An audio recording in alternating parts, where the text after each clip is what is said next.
Friends, welcome to my academy. तो friends, आज के इस क्लास में आपके सीटेट के एग्ज़ाम के लिए सीडीपी के प्रीवियस ईयर क्वेश्चन डिस्कस करने वाले हैं, जो कि आपके एग्ज़ाम के लिए इंपॉर्टेंट होने वाले हैं। तो चलिए देखते हैं आज के क्वेश्चन। इसके अलावा अगर आपको सीटेट सीडीपी के पेड नोट्स चाहिए तो स्क्रीन पर आपको एक व्हाट्सअप नंबर शो हो रहा होगा, वहाँ से आप मुझे व्हाट्सअप पर मैसेज करके पेड नोट्स को परचेस कर सकते हैं। अभी आपके नोट्स पर ऑफर भी चल रहा है, तो कम प्राइस में आपको नोट्स अवेलेबल हो जाएंगे। बहुत सारे स्टूडेंट ऑलरेडी नोट्स को परचेज कर चुके हैं। यहाँ पर आपका फर्स्ट क्वेश्चन क्या दे रखा है, निम्न में से कौन सा प्रश्न महत प्रत्यास्मरण को नहीं अपितु आलोचनात्मक सोच को बढ़ावा देता है। ठीक है, अब देखिए यहाँ पर क्वेश्चन में दे रखा है कि ऐसा कौन सा प्रश्न है जो कि रटने को नहीं, आलोचनात्मक सोच यानी कि क्रिटिकल थिंकिंग को बढ़ावा देता है ना। तो फर्स्ट ऑप्शन क्या दे रखा है, टेलीफोन का आविष्कार किस वर्ष में हुआ था। देखिए, ऐसे क्वेश्चन जिसमें सिर्फ बच्चा एक ही आंसर दे पाए वो कभी भी क्रिटिकल थिंकिंग को बढ़ावा देने वाले क्वेश्चन नहीं होते हैं। ठीक है, कौन से क्वेश्चन क्रिटिकल थिंकिंग को बढ़ावा देंगे, जिसमें बच्चा डाइवर्जेंट थिंकिंग करे यानी कि अपसारी चिंतन करे, अलग अलग डायरेक्शन में सोच पाए, विभिन्न तरीके से सोच पाए, है ना, विभिन्न प्रकार से सोच पाए, तो वो आपके आलोचनात्मक सोच को बढ़ावा देने वाले क्वेश्चन होते हैं। अब टेलीफोन का आविष्कार किस वर्ष में हुआ था, इसमें बच्चा सिर्फ एक ही उत्तर दे पाएगा, तो ये तो ऑप्शन होगा नहीं। भारत में कितने राज्य, इसमें भी बच्चा एक ही आंसर यहाँ पर बता पाएगा। ठीक है, क्योंकि ये क्वेश्चन डायरेक्ट पूछे जाते हैं आपके। भारत के प्रथम प्रधानमंत्री कौन थे। अब ये तीनों ही क्वेश्चन ऐसे क्वेश्चन है जिसमें कि सिर्फ बच्चा एक ही उत्तर दे पाएगा, इसके अलावा वो कोई भी उत्तर नहीं दे सकता, है ना। बट जो यहाँ पर फोर्थ वाला ऑप्शन है, इसमें क्या दे रखा है, जेंडर रूढ़िवादिता को चुनौती देने के लिए क्या विभिन्न तरीके हो सकते हैं। देखिए, जब भी क्रिटिकल थिंकिंग से रिलेट करके आपके एग्जाम में क्वेश्चन बने, समालोचनात्मक या फिर आलोचनात्मक सोच को बढ़ावा देने की बात की जाए, तो वहाँ पर उस ऑप्शन की तरफ जाइएगा जहाँ पर अलग अलग तरीके से सोचने की बात की गई है, विभिन्न तरीके से सोचने की बात की है। ठीक है, यानी कि बच्चा अलग अलग डायरेक्शन में सोच पाए, अलग अलग तरीके से चीज़ों को सॉल्व कर पाए, तो वो आपका सबसे बेस्ट ऑप्शन होता है। तो यहाँ पर फोर्थ ऑप्शन आपका राइट ऑप्शन हो जाएगा। आगे क्वेश्चन देखते हैं क्या दे रखा है, एक समावेशी कक्षा के संदर्भ में निम्न में से कौन सा कथन सही है। ठीक है, फर्स्ट ऑप्शन क्या दे रखा है, विद्यालय पाठ्यचर्या तथा अन्य गतिविधियों में लड़कियों व अन्य वंचित समूहों के बच्चे सहभागिता को प्रतिबंधित रखा जाए। देखिए, जब भी इंक्लूसिव एजुकेशन की बात की जाती है तो ये सभी प्रकार के बच्चों को इंक्लूड, समाहित करने की बात करती है। ठीक है, प्रतिबंधित करने की बात ही नहीं करती है। तो इस तरीके के वर्ड अगर आपको देखने को मिल जाए तो वो ऑप्शन आपका नहीं होगा, तो ये ऑप्शन तो आपका यहाँ पर पहले ही कट गया। ठीक है, समावेशन से अन्य बच्चों की शिक्षा में बाधा व रुकावट आती है, जिससे शिक्षा की गुणवत्ता पर प्रभाव पड़ता है। देखिए, कभी भी बच्चों के समावेशन से शिक्षा जो होती है उसमें रुकावट या बाधा उत्पन्न नहीं होती, बल्कि एक रिसोर्स, एक संसाधन की तरह काम करता है अगर सभी बच्चे एक साथ चीज़ों को सीखते हैं तो, है ना। जैसे कि मान लीजिए जो आपकी क्लासरूम है ना, उसमें अलग संस्कृति से बच्चा आता है, अलग समाज से आता है, अलग उसकी लैंग्वेज हो सकती है, तो ये सारी की सारी चीज़ें एक रिसोर्स, एक संसाधन की तरह काम करती है, क्योंकि बच्चा जो होता है वो दूसरे बच्चों से भी चीज़ों को सीख रहा होता है। तो ये बाधा या रुकावट नहीं होती है, ये भी आपके एग्जाम के लिए एक निगेटिव टैग वर्ड होता है, तो ये भी ऑप्शन आपका नहीं होगा। समावेशन के दौरान सभी बच्चों को उनकी पृष्ठभूमि व क्षमताओं में विभिन्नता होते हुए भी विद्यालय में संबोधित किया जाता है, बिल्कुल सही ऑप्शन आपका यहाँ पर हो जाएगा। जो इंक्लूसिव एजुकेशन है वो यही कहती है कि चाहे बच्चा किसी भी समाज से आ रहा हो, किसी भी संस्कृति से आ रहा हो, कोई भी उसकी लैंग्वेज हो, हम सभी प्रकार के बच्चों को इंक्लूड करेंगे और एजुकेशन प्रोवाइड करेंगे, है ना। तो थर्ड ऑप्शन करेक्ट ऑप्शन है। समावेशन केवल विकलांगता से जूझते बच्चों से संबंधित ही होता है, क्योंकि समावेशन से केवल वे ही लाभान्वित होते हैं। देखिए, समावेशन का मतलब ही होता है कि सभी प्रकार के बच्चे, चाहे बच्चे दिव्यांग हो, उनको लोकोमोटर डिसेबिलिटीज़ हो, या फिर दृष्टिबाधित हो, श्रवण बाधित हो, गिफ्टेड चाइल्ड हो, सामान्य बच्चा हो, सभी प्रकार के बच्चों को इंक्लूड करके एजुकेशन दी जाती है, समाहित करके एजुकेशन दी जाती है। और कैसी एजुकेशन दी जाती है, एज पर नीड एजुकेशन दी जाती है, यानी कि जिसको जैसी ज़रूरत होती है उसके अकॉर्डिंग बच्चे को चीज़ें भी प्रोवाइड की जाती है ना। आगे देखते हैं, एक शिक्षिका वंचित समूह से आने वाले बच्चों का सफलतापूर्वक समायोजन किस तरह कर सकती है। ऑप्शन क्या दे रखा है, उनके लिए अलग शंकाएं बनाकर, कभी भी बच्चा किसी भी पृष्ठभूमि से आए उनको अलग नहीं करना है ना। तो ये तो ऑप्शन आपका यहाँ पर होगा ही नहीं। उनके लिए घर पर ट्यूशन लेना अनिवार्य करके नहीं, बच्चों को स्कूल में ही एजुकेशन दी जानी चाहिए और एज पर नीड एजुकेशन, जैसी बच्चे की ज़रूरत है उसके अकॉर्डिंग उसको चीज़ें प्रोवाइड करके, है ना। उनके सामाजिक और सांस्कृतिक परिवेश की उपेक्षा उपेक्षा करके नहीं, उपेक्षा नहीं करनी है, उसको महत्व देना, उसको एक संसाधन की तरह यूज करना है। ये तीनों के तीनों वर्ड आपके एग्जाम के लिए एक निगेटिव वर्ड है। किस तरीके से आप पॉजिटिव वर्ड की हेल्प से, किस तरीके से निगेटिव वर्ड की हेल्प से अपने क्वेश्चन में अपने ऑप्शन को एलिमिनेट कर सकते हैं, ये सारी चीज़ें हम लोग यहाँ पर देखने वाले हैं। तो मैं आप लोगों को साथ साथ में जो ऑप्शन बता रहा हूँ यहाँ पर बता भी रही हूँ कि कौन सा आपका पॉजिटिव वर्ड है, कौन सा निगेटिव वर्ड है, ताकि आप जो इनके थ्रू भी आपके एग्जाम में क्वेश्चन आए तो आप ऑप्शनों को एलिमिनेट कर पाएँ। तो ध्यान रखिएगा, जब भी ट्यूशन या फिर अलग थलग करने की बात की जाए, नामांकित करने की बात की जाए, लेबलिंग करने की बात की जाए, उपेक्षा करने की बात की जाए, तो यहाँ पर ये तीनों के तीनों वर्ड क्या होते हैं आपके एग्जाम के लिए निगेटिव टैग वर्ड होते हैं, है ना। तो यहाँ पर फोर्थ ऑप्शन क्या दे रखा है, उनमें अपनेपन की भावना पैदा करके व उनका आत्मविश्वास बढ़ाकर। बिल्कुल सही ऑप्शन आपका यहाँ पर हो जाएगा। यानी कि जब आप बच्चों के साथ में इमोशनली रूप से कनेक्ट होते हैं तो बच्चे क्या करते हैं, चीज़ों को अच्छी तरीके से सीखते हैं, है ना। उनको लगता है जो टीचर है वो बच्चों को महत्व दे रहा है, बच्चा अपने क्वेश्चन भी वहाँ पर रखता है टीचर के सामने। तो ये बिल्कुल सही ऑप्शन आपका यहाँ पर हो जाएगा और उनका कॉन्फिडेंस लेवल भी क्या होता है, हाई होता है। यहाँ पर क्वेश्चन क्या है, निम्न में से कौन सा कक्षीय प्रावधान एक विद्यार्थी जिसकी दृष्टि कम है के अनुसार उपयुक्त समायोजन है। अब देखिए यहाँ पर जो बच्चा उसकी दृष्टि कम है, यानी कि उसको देखने में दिक्कत हो रही है, प्रकाश के साथ आवर्धक लेंस का प्रावधान करना बिल्कुल सही है। जैसे कि मान लीजिए अगर किसी बच्चे को देखने में दिक्कत आ रही है तो ऐसे में अगर आप लेंस वगैरह का यूज करेंगे तो बच्चे को देखने में हेल्प मिलेगी। तो ये तो सही है आपका, यानी कि फर्स्ट तो आपका यहाँ पर ऑप्शन में होना चाहिए। तो यहाँ पर देखिए फर्स्ट वाले ऑप्शन में फर्स्ट नहीं दे रखा है, तो ये ऑप्शन आपका पहले ही कट गया, है ना। ब्लैक बोर्ड के कार्य को मौखिक व्याख्यान द्वारा परिशिष्ट करना बिल्कुल सही बात है, क्योंकि बच्चा चीज़ों को देख नहीं पा रहा है बट सुन के तो सीख सकता है। तो जो भी चीज़ें आप लिख रहे हैं साथ साथ बोलते भी चलिए, उसको मौखिक रूप से भी उसकी व्याख्या कीजिए ताकि बच्चा सुनकर चीज़ों को समझ पाए। तो ये भी बात सही है। तो यानी सेकंड भी आपका ऑप्शन में होना चाहिए। देखिए इसमें सेकंड नहीं दे रखा है तो ये भी ऑप्शन आपका यहाँ पर कट गया। बहुत से दृश्यिक प्रस्तुतिकरण देना, यही बात यहाँ पर गलत दे रखी है ना। ऐसे बच्चे जो कि दृष्टि बाधित थे, अगर अपन इनके सामने कोई भी दृश्यात्मक चीज़ प्रस्तुत कर दे तो जो बच्चा देख ही नहीं पा रहा है तो फिर उन चीज़ों से वो कैसे सीखेगा। तो ये आपका यहाँ पर बिल्कुल गलत दे रखा है, इससे बच्चों को हेल्प नहीं मिलेगी। तो यही बात यहाँ पर गलत है। तो यानी थर्ड भी आपका यहाँ पर नहीं होना चाहिए, क्योंकि आपका थर्ड वाला तो गलत दे रखा है, फर्स्ट सेकंड और यहाँ पर एक ही ऑप्शन बचता है, फोर्थ वाला आपका राइट ऑप्शन हो जाएगा। यानी कि फर्स्ट सही है, सेकंड सही है और फोर्थ वाला जो कि आपके फोर्थ ऑप्शन में दे रखा था, काम पूरा करने के लिए अतिरिक्त समय देना, बिल्कुल सही ऑप्शन आपका यहाँ पर हो जाएगा। जैसे कि जो डिसेबल बच्चे होते हैं, आपने देखा होगा एग्जाम वगैरह में भी उनको एक्स्ट्रा टाइम दिया जाता है, क्योंकि वो जो बच्चे होते हैं सामान्य बच्चों से अलग होते हैं थोड़े से, है ना। तो इसलिए उनको एक्स्ट्रा टाइम भी दिया जाता है, क्योंकि जो हमारी NAP और NCF है वो यही कहती है कि जिसको जैसी ज़रूरत है उसके अकॉर्डिंग हम उसको चीज़ें प्रोवाइड करेंगे, है ना। तो यहाँ पर आपकी 3 बातें सही थी बट एक बात गलत थी, तो ये आपका यहाँ पर नहीं होगा। तो फोर्थ ऑप्शन आपका करेक्ट ऑप्शन हो जाएगा। आगे देखते हैं, शिक्षक बच्चों को रचनात्मक रूप से सोचने के लिए कैसे प्रोत्साहित कर सकते हैं। ठीक है, अब देखिए अगर क्रिएटिव रूप से सोचने की बात की जाए या फिर समालोचनात्मक रूप से सोचने की बात की जाए, वही होगा आपको विभिन्न तरीकों से, जिस ऑप्शन में आपको विभिन्न तरीकों से सोचने की बात की जाए, कुछ नया करने की बात की जाए, वही ऑप्शन क्या होगा आपका करेक्ट ऑप्शन हो जाएगा। ठीक है, उन्हें किसी समस्या को हल करने के विभिन्न तरीकों के बारे में सोचने के लिए कहना, बिल्कुल सही ऑप्शन आपका यहाँ पर हो जाएगा। जब भी आपको ये वर्ड देखने को मिलेगा ही मिलेगा, ठीक है, विभिन्न तरीकों। अगर आपको कुछ भी नहीं समझ में आ रहा एग्जाम में तो सिर्फ एक चीज़ देख लीजिएगा कि जब भी क्रिटिकल थिंकिंग की बात हो, रचनात्मकता की बात हो, अब सारे चिंतन की बात हो, तो वहाँ पर आपका क्या होगा, विभिन्न तरीकों। ठीक है, यानी कि बच्चा अलग अलग डायरेक्शन में सोच पाए। उन्हें उत्तर रटने के लिए कहकर, जो रटना होता है ये क्या होता है आपके एग्जाम के लिए निगेटिव टैग वर्ड होता है। जहाँ पर भी जिस भी ऑप्शन में रटने की बात की जाए वो ऑप्शन आपका नहीं होगा। प्रत्यय स्मरण पर आधारित प्रश्न पूछकर, वही प्रत्यय स्मरण का मतलब भी होता है रटना, है ना। यानी जिस चीज़ को बच्चे ने रट रखा है उसी पर आप जो क्वेश्चन पूछ रहे हैं, तो ये भी गलत हो जाएगा। बहुविकल्पीय प्रश्न देकर, कभी जो बच्चे होते हैं उनको ज़्यादा बहुविकल्पीय क्वेश्चन नहीं देना चाहिए, क्योंकि इसमें एक ही आंसर होता है। जैसे कि मान लीजिए मैंने आपसे कोई क्वेश्चन पूछ लिया, इसका मैंने आप लोगों को 4 ऑप्शन दे दिया, ठीक है, तो इसमें जो बच्चे को आ रहा होगा या फिर जो नहीं भी पता होगा उसमें बच्चा कोई एक ऑप्शन टिक कर देगा, है ना। तो इससे जो बच्चे की थिंकिंग होती है वो क्रिटिकल नहीं हो पाती, यानी बच्चा अलग अलग डायरेक्शन में नहीं सोच पाता है। एक मतलब एक तरीके से जो उसकी सोच होती है वो इन्हीं ऑप्शनों के इर्द गिर्द घूमती है ना, कि इसी में से कोई एक ऑप्शन सही होगा। तो इसलिए बच्चे को ऐसे क्वेश्चन देने चाहिए जिसमें कि बच्चे अपने विचार को प्रकट कर पाएँ, अलग अलग डायरेक्शन में सोच पाएँ।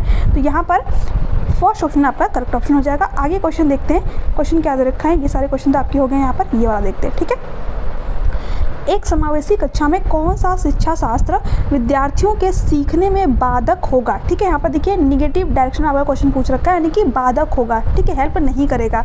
सहयोगात्मक अधिगम, तो ये तो हेल्प करेगा। ठीक है, बच्चा सहयोग से एक दूसरे के साथ में सीखते हैं, जैसे कि मान लीजिए आपका कोई साथी समूह है ना, आप जो आपके ग्रुप होते हैं, आप क्या कर रहे हो, उनसे भी चीज़ों को सीख रहे हैं कि अच्छा तुम्हारी सीडीपी अच्छी है, मुझे सीडीपी के बारे में थोड़ा सा बता दो, कैसे कैसे क्वेश्चन सॉल्व करते हैं। किसी फ्रेंड्स से आपका मैथ अच्छा है तो आप उनसे भी चीज़ों को सीख रहे हैं। जो सहयोगात्मक अधिगम होता है, यानी जब आप एक दूसरे से सहयोग के थ्रू सीखते हैं, तो वो भी सीखने का बहुत ही बेस्ट तरीका होता है। वहाँ पर जो बच्चे होते हैं उनकी लर्निंग बहुत अच्छी हो जाती है ना, क्योंकि वो अपने फ्रेंड्स के भी विचार को जान रहे होते हैं, है ना, सीख रहे होते हैं चीज़ों को, तो ये तो सही होता है, सीखने में हेल्प करता है।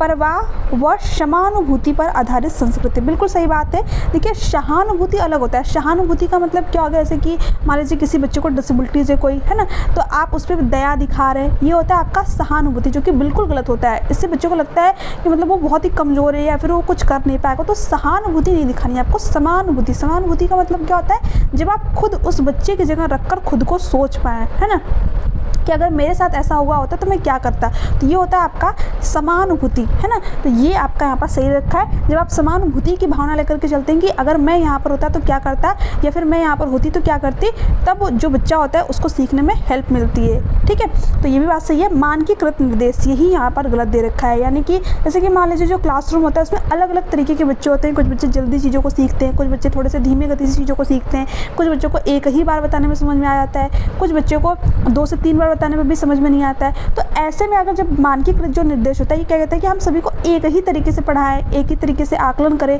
तो बिल्कुल गलत हो जाएगा, क्योंकि ऐसे हर बच्चा सीख ही नहीं पाएगा। ठीक है, तो इसलिए जब भी मानकीकृत जैसे वर्ड आपको अपने ऑप्शन में देखने को मिले, तो ये ऑप्शन आपका यहाँ पर नहीं होगा। बट हमसे यहाँ पर निगेटिव डायरेक्शन में क्वेश्चन पूछ रखा था। ठीक है, यानी कि क्या बाधक होगा, क्या सीखने में हेल्प नहीं करेगा, तो यही सीखने में हेल्प नहीं करेगा। तो यहाँ पर आपका थर्ड ऑप्शन करेक्ट ऑप्शन हो जाएगा। उचित समायोजन, यानी कि बच्चों को जिस तरीके की नीड है उसके अकॉर्डिंग उसको चीज़ें प्रोवाइड करना, उसके सीखने में हेल्प करना, तो ये तो बच्चे के सीखने में हेल्प बिल्कुल करेगा। तो 3 बातें तो यहाँ पर सही दे रखी थी, एक ही गलत दे रखी थी, और यहाँ पर यही पूछ रखा था क्या गलत है, तो यहाँ पर थर्ड ऑप्शन आपका करेक्ट ऑप्शन हो जाएगा। आगे देखते हैं, प्रभावशाली शिक्षण कब होता है। ठीक है, जब व्यक्तिगत विभिन्नताओं को अनदेखा व खारिज किया जाए। देखिए जो इंडिविजुअल डिफरेंसेस होते हैं, इसके बारे में अभी मैंने आप लोगों के साथ में डिस्कस किया था कि हर बच्चा जो है अलग अलग तरीके से चीज़ों को सीखता है, तर्क करता है, हर बच्चे का इंटरेस्ट अलग होता है ना। तो क्या इसको अनदेखा कर देना चाहिए? नहीं, इसको एक संसाधन के रूप में देखना चाहिए। ठीक है, इससे हेल्प लेकर के जो टीचर होता है बच्चों को सिखाए चीज़ें, ताकि हर बच्चा जो है चीज़ों को सीख पाए। इसको खारिज अनदेखा नहीं करना चाहिए, इसको एक संसाधन के रूप में यूज करना चाहिए। तो ये आपका यहाँ पर नहीं होगा।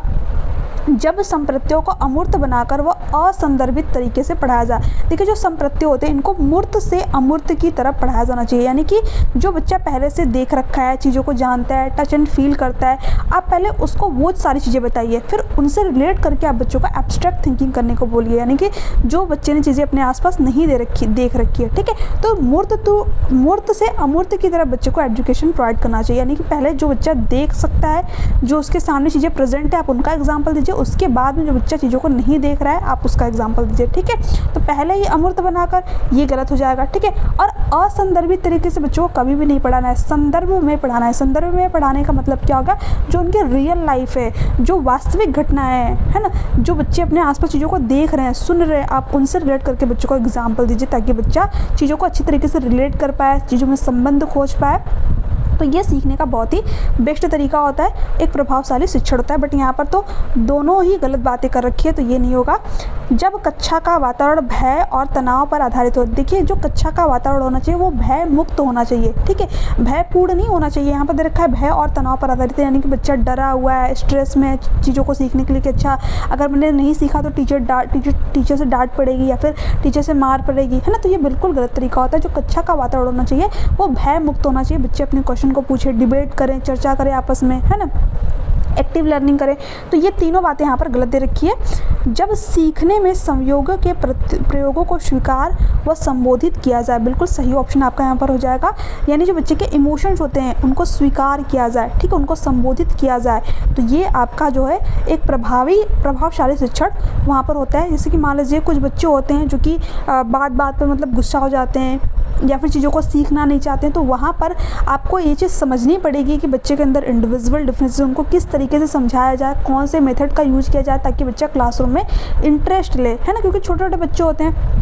तो यहाँ पर उनके संवेगों को, जो बच्चे के इमोशंस है, उनको समझना टीचर के लिए बहुत ज़्यादा इंपॉर्टेंट हो जाता है। तो ये आपका यहाँ पर सही दे रखा है। ठीक है, आगे देखते हैं। जब शिक्षक के WL नीति, जिसमें विद्यार्थियों को विभिन्न सोच के लिए प्रेरित किया जाता है, वे क्या जानते हैं, क्या जानना चाहते हैं तथा उन्होंने विषय के अंत में क्या सीखा, अपनाते हैं, तब वे किन कौशलों को बढ़ावा दे रहे हैं, है ना।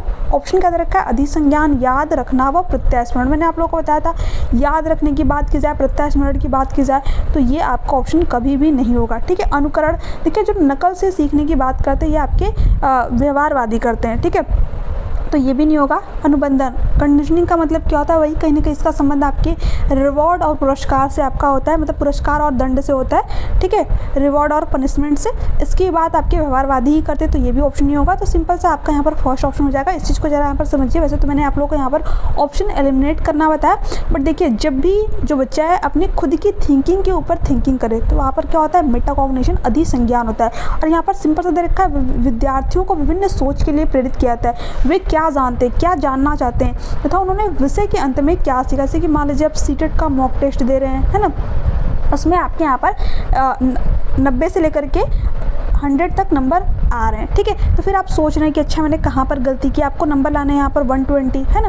तो आप सोच रहे हैं कहाँ पर गलती की, कहाँ पर मिस्टेक की, किस तरीके से क्वेश्चनों को सॉल्व किया, क्या चीज़ें मुझे समझ में नहीं आई। तो आप क्या करें, अपनी सोच के ऊपर सोच रहे हैं, तो वो आपका क्या होगा, मेटाकॉग्निशन यानी कि अधिसंज्ञान हो गया, है ना। तो ये आपका फर्स्ट ऑप्शन करेक्ट ऑप्शन हो जाएगा। आगे देखते हैं। अब यहाँ पर क्वेश्चन क्या दे रखा है, निम्नलिखित में से कौन सी पद्धति शिक्षक केंद्रित है। ठीक है, शिक्षक केंद्रित पद्धति के बारे में यहाँ पर पूछ रखा है।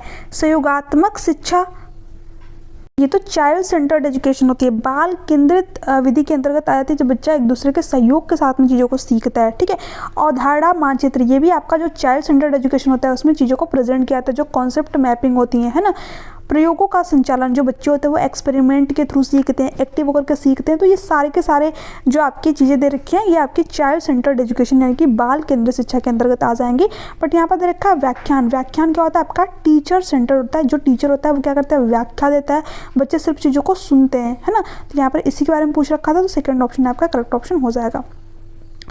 यहाँ पर क्वेश्चन क्या है, निम्नलिखित में से कौन समस्या समाधान में बाधा डालता है। ठीक है, यहाँ पर ये देखिए क्वेश्चन में ये नहीं दे रखा है कौन सा समस्या समाधान में हेल्प करेगा, यहाँ पर दे रखा है कौन सा बाधा डालता है। ठीक है, तो फिर से वही नेगेटिव वाला क्वेश्चन आपका पूछ रखा है।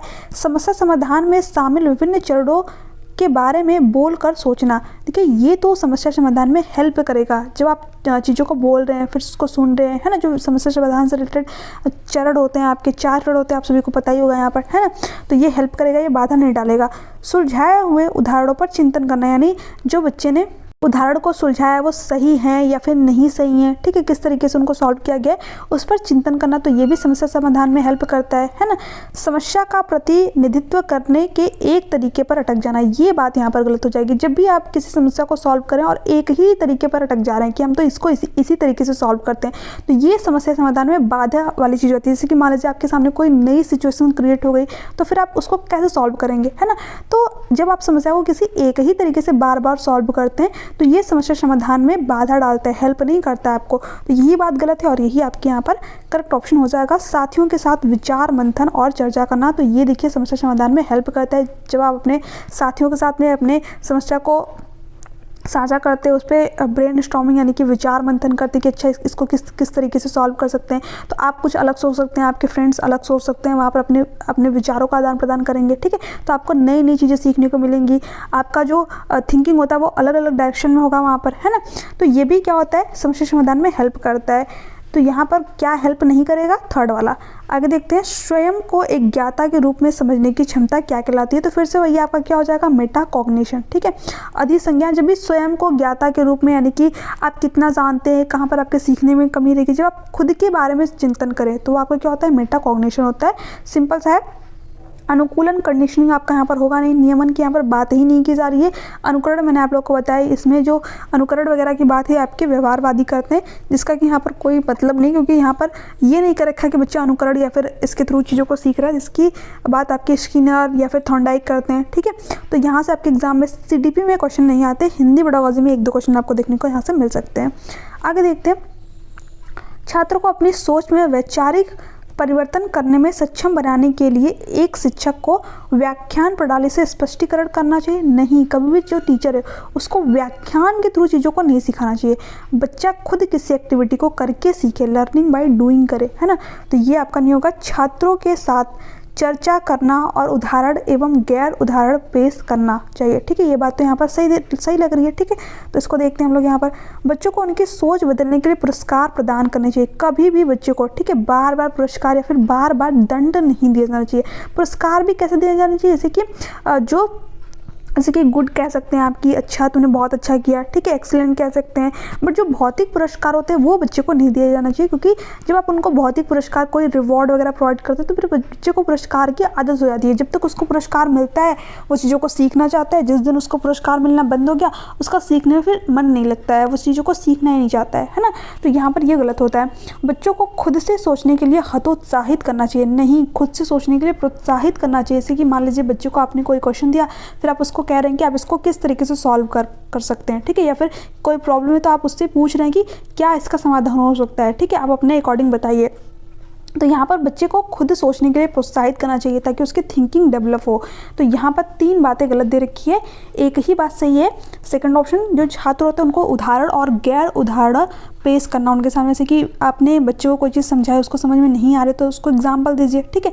फिर उस एग्जाम्पल के थ्रू भी बच्चों को नई चीज़ें समझ में आ रही तो जो गैर एग्जाम्पल होते हैं, जैसे कि मान लीजिए आप बच्चों को कोई भी चीज़ पढ़ा रहे हैं और उसको एग्जाम्पल समझ में ही नहीं आया, ठीक है, तो आप जो उसके लाइफ से रिलेट करके जो चीज़ें हैं, है ना, कोई अदर चीज़ है जो उसके आसपास अभी देखने को मिल रही है, उसका एग्जाम्पल लेकर के, ठीक है, यानी कि गैर एग्जाम्पल, उसके थ्रू आप बच्चे को वहाँ पर चीज़ें बता सकते हैं, समझा सकते हैं। तो ये बिल्कुल सही तरीका होता है। तो सेकंड ऑप्शन आपका करेक्ट ऑप्शन हो जाएगा। आगे देखते हैं, महारत उन्मुख शिक्षार्थियों की विशेषता है कि उनमें विफलता का डैश डर और क्षमता का डैश दृष्टिकोण होता है। देखिए, जब भी महारत उन्मुख शिक्षार्थियों की बात हो, ठीक है, महारत उन्मुख शिक्षार्थी कौन से होते हैं, जिनका जो ध्यान होता है सिर्फ सीखने पर होता है, ठीक है, कितना चीज़ों को सीख जाए, इनका ध्यान ये पास होंगे या फिर फेल होंगे इस पर होता ही नहीं है, सिर्फ इनका ध्यान अपने स्किल्स पर होता है, अपने कौशल पर होता है, सीखने पर होता है, ठीक है। तो उनमें विफलता का क्या होता है, डर नहीं होता है या फिर कम होता है ना। तो यहाँ पर क्या हो जाएगा, फर्स्ट ऑप्शन कम होता है या तो सेकंड वाला आपका, ये दो तो होंगे ही नहीं कि उनमें विफलता का उच्च डर होता है, नहीं, उनका ध्यान सीखने पर होता है, तो उनमें विफलता का बहुत ही कम भय होता है या फिर होता ही नहीं है, ठीक है। डर और क्षमता का वृद्धिशील दृष्टिकोण होता है, नहीं, वृद्धिशील भी आपका नहीं होगा। यहाँ पर क्या होगा, स्थिर दृष्टिकोण होता है कि ठीक है, पास हो गए तो भी ठीक है, फेल हो गए तो भी ठीक है, बट हम चीज़ों को अच्छी तरीके से सीखेंगे जरूर, ठीक है। तो ये होता है आपका महारत उन्मुख वाला शिक्षार्थी, जो कि आंतरिक रूप से मोटिवेटेड होता है, इंटरनली मोटिवेटेड होता है, चीज़ों को सीखना चाहता है, ठीक है। यहाँ पर बच्चे को फ़र्क ही नहीं पड़ता कि पुरस्कार मिलेंगे या फिर उसको दंड मिलेंगे, है ना। तो सेकेंड ऑप्शन करेक्ट ऑप्शन आपका हो जाएगा। आगे देखते हैं हम लोग यहाँ पर, एक शिक्षक विद्यालय में विभिन्न सांस्कृतिक कार्यक्रमों का आयोजन करता है जिसमें भारत के विभिन्न त्यौहार तथा परंपराओं को प्रदर्शित किया जाता है। कार्यक्रम आयोजन के क्या उद्देश्य होने चाहिए, सहयोगात्मक अधिगम को बढ़ावा देना, विविधता का सम्मान। देखिए, अब यहाँ पर विविधता का तो सम्मान हो रहा है क्योंकि जो टीचर है वो विभिन्न सांस्कृतिक कार्यक्रमों का आयोजन कर रहा है, यानी कि सभी प्रकार की जो संस्कृति है, ठीक है, उसका वो वहाँ पर आयोजन कर रहा है, ठीक है, अलग अलग प्रकार की संस्कृति का। तो वहाँ पर कहीं ना कहीं जो बच्चे की संस्कृति उसको महत्व दिया जा रहा है ना। तो यहाँ पर विविधता का तो सम्मान किया जा रहा है, तो सेकंड तो आपका ऑप्शन होना ही चाहिए। अब देखिए, इसमें दे नहीं रखा है सेकंड वाला, तो ये ऑप्शन आपका कट गया है ना। सृजनात्मकता को बढ़ावा देना, यानी कि जो बच्चे की क्रिएटिविटी है, सही बात है कि बच्चा अलग अलग संस्कृतियों से भी चीज़ों को सीख पाएगा, जो उसकी संस्कृति में चीज़ें नहीं हो रही, जो उसकी समाज में चीज़ें नहीं हो पा रही, जब वो दूसरे की संस्कृति में वही चीज़ देखेगा, उनके समाज में वो चीज़ देखेगा, तो कहीं ना कहीं जो उसकी क्रिएटिव थिंकिंग वो डेवलप होगी, अलग अलग बच्चा डायरेक्शन में सोच पाएगा। तो ये भी बात सही है। रूढ़िवादिता को बढ़ावा देना, ठीक है, यहाँ पर रूढ़िवादिता को बढ़ावा नहीं मिलेगा, कहीं ना कहीं रूढ़िवादिता को कम होगा, कि जो टीचर वो अलग अलग संस्कृतियों का एग्जाम्पल ले रहा है, अलग अलग परंपराओं का एग्जाम्पल ले रहा है यहाँ पर, ठीक है। तो यहाँ पर फोर्थ तो होगा ही नहीं। अब देखिए फोर्थ इसमें भी दे रखा है और इसमें भी दे रखा है, यानी कि फर्स्ट, सेकंड और थर्ड आपका यहाँ पर राइट ऑप्शन हो जाएगा, जो कि ऑप्शन नंबर फर्स्ट में दे रखा है। बच्चे क्या करते हैं, सहयोग से भी चीज़ों को सीखते हैं। जब संस्कृति, जब कोई कार्यक्रम आयोजन होता है तो वहाँ पर जो बच्चे होते हैं एक दूसरे की सहयोग भी करते हैं, है ना। अब विभिन्न संस्कृति के बच्चे, विभिन्न समाज के बच्चे हैं, तो वहाँ से भी बच्चे चीज़ों को सीखेंगे, एक दूसरे के सहयोग करेंगे, तो बिल्कुल सही तरीका है। आगे देखते हैं, यहाँ पर 2 क्वेश्चन है। एक शिक्षक में निम्नलिखित गुण होने चाहिए। सहानुभूति, देखिए सहानुभूति नहीं होना चाहिए, समानुभूति का गुण होना चाहिए, ठीक है। तो फर्स्ट ऑप्शन तो आपका यहाँ पर सही नहीं होना चाहिए, बट देखिए चारों में ही आपका फर्स्ट ऑप्शन दे रखा है, यहाँ पर आपका लीजिएगा समानुभूति, ठीक है। ये थोड़ा सा इन्हीं लोगों की गलती होती है, बट ये लोग स्वीकार नहीं करते अपना, तो इसको कर लीजिएगा समानुभूति, ठीक है। देखभाल, ये तो होना चाहिए टीचर में, है ना। प्रामाणिकता कि मतलब जो टीचर पढ़ा रहा है उसको प्रमाण भी कर सके, मतलब कि प्रूव कर सके कि ये चीज़ें सही है या फिर नहीं। असहिष्णुता, ये भी बात बिल्कुल सही दे रखी है, ठीक है। तो यहाँ पर फोर्थ ऑप्शन आपका करेक्ट ऑप्शन हो जाएगा। बाकी इस क्वेश्चन को अभी थोड़ा सा डाउट में रखिएगा, इस क्वेश्चन को मैं एक बार फिर से रीचेक कर लूँगी, ठीक है, क्योंकि इसमें थोड़ा सा मुझे डाउट लग रहा है कि इस पर जो है सीबीएसई की तरफ से क्या ऑप्शन सही माना गया है ना। हालांकि आपका फोर्थ वाला ये ऑप्शन था, बट इसको मैं एक बार चेक कर लूँगी। आगे देखते हैं, बच्चों को आंतरिक रूप से प्रेरित करने का एक प्रभावी तरीका है पुरस्कार प्रदान करना। नहीं, कभी भी बच्चों को पुरस्कार प्रदान करते तो बच्चा इंटरनल रूप से मोटिवेटेड नहीं होता है, एक्सटर्नल रूप से, बाहरी रूप से मोटिवेटेड होता है ना। जब तक उसको पुरस्कार मिलेगा तब तक बच्चा चीज़ों को करेगा, ठीक है। बट जिस दिन उसको पुरस्कार मिलना बंद हो गया, फिर उसका इंटरेस्ट ही खत्म हो जाता है, चीज़ों को करना ही नहीं चाहता है, सीखना ही नहीं चाहता है। तो ये यहाँ पर जो बच्चा होता है, जब किसी पुरस्कार के लिए किसी चीज़ को करे, या फिर किसी की प्रशंसा, मतलब अपनी खुद की प्रशंसा सुनने के लिए किसी से किसी कार्य को कर रहा है, ठीक है, या फिर डांट से बचने के लिए किसी कार्य को कर रहा है, तो बच्चा वहाँ पर एक्सटर्नल मोटिवेटेड होता है, यानी कि बाहरी रूप से प्रेरित होता है। जब किसी भी कार्य को करने का जो रीज़न होता है वो बाहर होता है, ठीक है। यहाँ पर क्या रखा है, दंड देना, फिर से वही बात हो गई। तो यहाँ पर बच्चा एक्सटर्नल रूप से मोटिवेटेड होगा, यानी कि बाह्य रूप से प्रेरित होगा। सीखने का एक ऐसा माहौल बनाए जो अपनेपन और श्वेतता की भावनाओं को बढ़ावा देता है। बिल्कुल सही ऑप्शन आपका यहाँ पर हो जाएगा, ऑप्शन नंबर थर्ड। यानी कि आप एक ऐसा माहौल क्रिएट कर दीजिए जिसमें जो बच्चा है उसको सीखने में इंटरेस्ट आए, मज़ा आए, बच्चा इंजॉय करे चीज़ों को, जो उसकी क्यूरियोसिटी, जो उसकी जिज्ञासा है वो वहाँ पर शांत हो, ठीक है, उसको अपने जो क्वेश्चन उनका जवाब मिल पाए। तो यहाँ पर बच्चा कैसे होगा, इंटरनल रूप से मोटिवेटेड होगा। जब बच्चा अपने इंटरेस्ट के लिए किसी चीज़ को सीख रहा है, तो थर्ड ऑप्शन आपका राइट ऑप्शन हो जाएगा। सूचना के पूर्ण अनुपालन और निष्क्रिय ग्रहण को प्रोत्साहित करना। नहीं, निष्क्रिय ग्रहण को नहीं, बच्चा क्या होना चाहिए, एक्टिव होना चाहिए, सक्रिय ग्रहण को प्रोत्साहित करना चाहिए, तभी जो बच्चा अच्छी तरीके की चीज़ों को सीख पाता है, समझ पाता है। तो ये भी गलत, यहाँ पर थर्ड ऑप्शन आपका करेक्ट ऑप्शन हो जाएगा। तो फ्रेंड्स, ये थे आपके आज के क्वेश्चन कैसे लगे नीचे कमेंट सेक्शन में कमेंट करके जरूर देगा। वीडियो अच्छी लगी तो प्लीज़ चैनल को सब्सक्राइब कर लीजिएगा, बेल आइकन को प्रेस कर दीजिएगा, ताकि जो आगे की क्लासेस है उसका नोटिफिकेशन आप लोगों को मिल जाए। देखिए, आज आपकी जो सीडीपी की क्लासेस थी, लगभग आपकी सीडीपी की 65 क्लासेस हो चुकी हैं, और जो आपकी हिंदी पेडागोजी है उसमें भी आपकी लगभग 5 से 6 क्लासेस हो चुकी है। तो आप जो इन दोनों क्लासेस को जरूर देखिएगा, बहुत ही ज़्यादा इंपॉर्टेंट है आपके एग्जाम के लिए। और एक आपकी लास्ट में सीडीपी की मैराथन आएगी, तो जितने भी स्टूडेंट ऐसे हैं जो कि अभी से अपनी प्रिपरेशन शुरू की हैं, तो प्लीज़ उस क्लास को जरूर देखिएगा। उसमें सारे के सारे आपके चैप्टर इंक्लूड होंगे, जहाँ से कि आपके एग्जाम में मोस्टली बार क्वेश्चन मतलब पूछे गए हैं, ठीक है। तो उन सभी चैप्टर को मैं एक साथ एक ही वीडियो में इंक्लूड करके कंप्लीट मैराथन क्लास आप लोग की प्रिपेयर कर रही हूँ। जल्दी आपको वो क्लास देखने को मिल जाएगी, ठीक है। तो चलिए मिलते हैं नेक्स्ट वीडियो में, तब तक के लिए bye bye, take care, thanks for watching, thank you so much.